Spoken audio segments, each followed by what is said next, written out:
여러분 안녕하십니까, 빨간아재입니다. 어제 조민씨 행정소송 결과가 나왔죠. 원고의 청구를 기각한다, 조민씨가 패소 판결을 받았습니다. 근데 오늘 드리고자 하는 말씀은 어제 법정에서 굉장히 이상한 광경을 목격했습니다. 그 말씀을 좀 드리려고 하는데요. 통상의 경우에 이렇게 재판부가 3명인 경우, 하부이부죠. 이런 경우에는 재판부가 법정에 입장하기 전에 법정 경위가 방청객들을 다 일으켜 세웁니다. 모두 일어서십시오. 그럼 형사사건의 경우에는 검사, 변호사, 피고인까지 다 일어섭니다. 그리고 재판부가 3명이 쭉 들어와서 자리에 서면 그때 이제 가볍게 목례 정도를 해요. 서로에 대한 예를 갖추는 거죠. 그리고 재판부가 자리에 착석을 하면 소송관계인들이나 다른 방청객들도 자리에 앉고, 그러고 나서 재판장이 사건 번호를 먼저 부릅니다. 왜냐하면 기록을 남겨야 하기 때문에 예를 들면 2022 고한 몇 호 판결 선고하겠습니다, 이렇게 사건 번호를 먼저 부르고 나서 보통의 경우에는 이유 설명을 해요. 그러니까 간단한 사건의 경우에는 주문을 바로 낭독을 하기도 하는데, 보통 이렇게 사회적으로 관심이 있는 사건 같은 경우는 왜 이런 판결에 이르렀는지 이유 설명을 먼저 하거든요.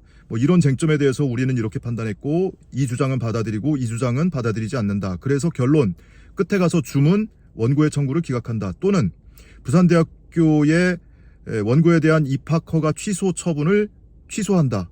이런 식으로 승소든 패소든 주문을 맨 마지막에 이제 선고를 하죠. 그러고는 이제 재판이 끝나요. 근데 어제의 경우에는요, 이런 절차가 다 무너졌습니다. 뭐냐면 법정 경위가 이제 방청객들을 다 일으켜 세웠어요. 원고 측이나 피고 측이나 대리인들은 다 출석 안 했어요. 변호사들은 출석을 안 했고, 방청객은 대부분이 이제 기자들이었습니다. 한 20여 명 됐는데. 그래서 방청객들이 다 일어서 있는데 재판장이 앞서 들어와요. 뒤에 배석 판사들 따라 들어오는데, 배석 판사들이 미처 다 들어오기도 전에 재판장이 자기 자리에 가서 축 눌러 앉아버려요. 털썩 주저앉아요. 그 배석 판사들은 아직 들어오는 중이에요. 법정에 다 들어오지도 않았어요. 자기 자리에 서면 그때 가서 이제 목례를 할 수도 있고 안 할 수도 있지만 그때 이제 나란히 앉게 되는데, 재판장이 혼자 그냥 가서 자기 자리에 가서 털썩 주저앉더라. 그래서 처음 보는 광경이다. 왜 이렇게 화가 나 있지? 왜 이렇게 저 사람 불쾌한 표정을 짓고 있지? 이런 느낌을 받았거든요. 이거는 방청객은 물론이고요, 특히 배석 판사들에 대한 예의도 아닙니다. 배석 판사들이 한참 후배들이기는 해요. 보통 어제도 보니까 배석 판사들이 기껏해 한 30대 정도 보이더라고요. 재판장은 이제 50대 정도로 보이는 여성 판사였는데, 이 배석 판사들하고는 늘 재판을 같이 하는 사람들이잖아요. 하부이부를 구성하고 있는. 근데 이 사람들에 대한 예의도 아닌 거예요. 그렇게 뭔가 화가 난 듯이 풀썩 주저앉더니 사건 번호를 먼저 이제 불러야 되는데, 사건 번호를 안 부르고 바로 주문하고 낭독을 하려고 그러는 거예요. 판결 선고하려고 하는 거죠. 사건 번호를 부르는 건요, 이 하부이부 재판장의 경우에는 보통 부장판사급 되는데, 이 사람들한테는 이거는 루틴이에요. 입버릇처럼 나오는 거거든요, 사건 번호는. 근데 사건 번호를 패스하고 그냥 바로 주문으로 들어가려고 하더니 아차 싶었나 봐요. 그래서 다시 되돌려서 사건 번호 부르고, 그리고 바로 이유 설명 없이 주문을 낭독합니다. 주문, 원고의 청구를 기각한다. 소송 비용은 원고의 부담으로 한다. 궁금한 사항은 공보관에게 문의하세요. 이러고 그냥 탁 덮고 그냥 가버리는 거예요. 재판장 후루룩 빠져나가요. 이거 뭐지? 그래서 이제 판결 선고가 5초 만에 끝났다고 하는 거거든요.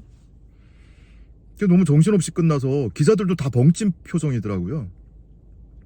이게 뭘까? 그래서 아무래도 이 재판부의 재판장의 태도, 이런 게 이해가 안 돼서 제가 부산에서 열차 타고 올라오면서 곰곰이 생각을 해보고, 오늘도 차 타고 서울 올라오면서 계속 생각을 해봤어요. 이게 도대체 어떤 기류지? 어떤 일이 있었길래 이런 이례적인 일이 벌어지지? 그리고 이제 주변의 법조인들한테도 좀 조언 좀 구해보고 했는데, 경우의 수리가 딱 2가지가 나옵니다. 하나, 가장 유력한 일설인데요, 배석 판사들하고 의견이 갈렸다.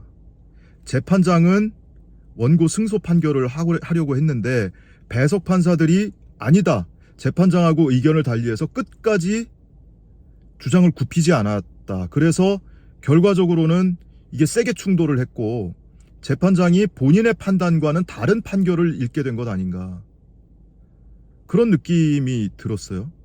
그래서 그 배석 판사들에 대한 불만을 열받으니까 그 불만을 법정에서 그 행동으로 결국에는 의도치 않게 드러낸 것 아닌가, 이런 생각이 좀 들었고요.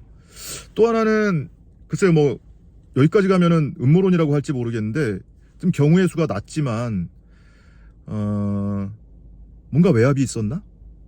그래서 이 하부이부 법관들끼리 합의한 내용과 다른 판결을 하게 돼서 그게 열받은 거 아닌가? 왜냐면은 본인이 원치 않는 판결 이유를 설명하지 않으려는 태도였어요. 근데 이 경우는 이제 전자의 확률이 더 높다고 생각은 돼요. 그렇게 된 것 아닌가라는 생각이 들어서 전에 본 적 없는, 어디서도 본 적 없는 재판장의 태도를 보면서 뭔가 이 재판부에 묘한 기류가 느껴졌다라는 얘기를 여러분께 좀 꼭 드리고 싶었어요. 그 뭐 이 사건 내용으로 들어가면 여러 가지 크게 한 세 가지 쟁점 정도가 있거든요. 우선은 뭐 조민 씨가 제출한 표창장, 뭐 부모의 형사 사건에서는 유죄 판결을 받았지만, 그리고 거기에 기재한 내용이 허위라는 판결을 받았지만, 이 형사 법정에서의 사실 인정과 판단이 이 행정행위에 대한 행정법정에서 곧 기속되는 건 아니거든요. 그러니까 부산대는 국립대잖아요. 그러니까 국립대니까 행정처분을 한 거예요. 그 행정처분이 옳으냐 그르냐 또는 재량권을 넘어선 것이냐 아니냐, 이것에 대한 판단이기 때문에 그것에 대한 판단도 쟁점이 됐고, 그리고 뭐 실제로 조민 씨가 뭐 표창장을 받은 것이 맞다, 최성해 총장한테 인사도 했다, 뭐 이런 얘기는 이제 다 차치하더라도 하나 또 중요하게 봤던 것이 누군가가 대학이나 대학원에 합격 통보를 받아요. 합격 통보를 받은 상태에서 너 서류 잘못됐어? 그러니 합격 취소, 이런 경우와 합격 통보를 받고 입학까지 하고 재학 중에 너 입학할 때 냈던 서류에 문제 있어? 입학 취소, 이럴 수도 있죠. 근데 이 경우와 지금 조민 씨의 경우에는 2014년에 입시를 치른 겁니다. 2015학년도 입시를. 그러니까 거의 10년 가까이 지난 거예요. 그 사이에 6년 동안 학비를 다 냈어요. 등록금을 다 냈고, 등록금도 비싸죠 또. 그 등록금 다 내고 뭐 유급까지 당하면서 힘들게 공부해서 학점을 다 따고 학위 따고 졸업까지 했어요. 그러고 나서 의사 국가시험을 봐서 의사 자격증 면허까지 따고 현업으로 나와서 인턴 전공의 과정까지 다 이수를 한 상태란 말이에요. 그러니까 그 행위 이후에 있었던 이런 모든 법률적 행위들, 그리고 그가 쌓은 경력, 이런 것들이 다 일순간에 끝나버리는 거잖아요. 그냥 부정돼 버리는 거잖아요. 그러니까 누군가가 예를 들어서 뭐 초등학교, 중학교, 고등학교, 대학교, 대학원까지 끝났는데 대학원까지 다 학점까지 다 끝난 마당에 예를 들어서 뭐 십수년 전에 중학교 입학 서류에 문제 있어, 그러니 중학교 입학한 게 무효야 해가지고 고등학교, 대학교, 대학원까지 다 무효화시키는 것은 뭔가 균형이 안 맞잖아요. 그러니까 비례 원칙에도 어긋난다. 그러니까 보호법이기라고 하거든요. 이 사건에 보호법이 있다면 입시의 공정성, 입시의 신뢰성, 이런 측면 정도가 있을 텐데 그것과 이 당사자가 입게 되는 이 처분으로 인한 불이익, 이 불이익의 크기가 너무 크게 차이 나는 거잖아요. 그런 측면에서 아마 변호인단도 세게 주장을 했던 것 같은데, 이런 것들이 다 받아들여지지 않아서 왜 그것이 다 부인됐을까? 왜 청구를 기각했을까?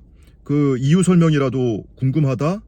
재판부에서는 이유 설명하지 않고 공보관실에 문의하라고 했으니 공보관실에서 나온 보도자료를 나중에 봤는데 그 자료에도 굉장히 불친절하고 무성의해요.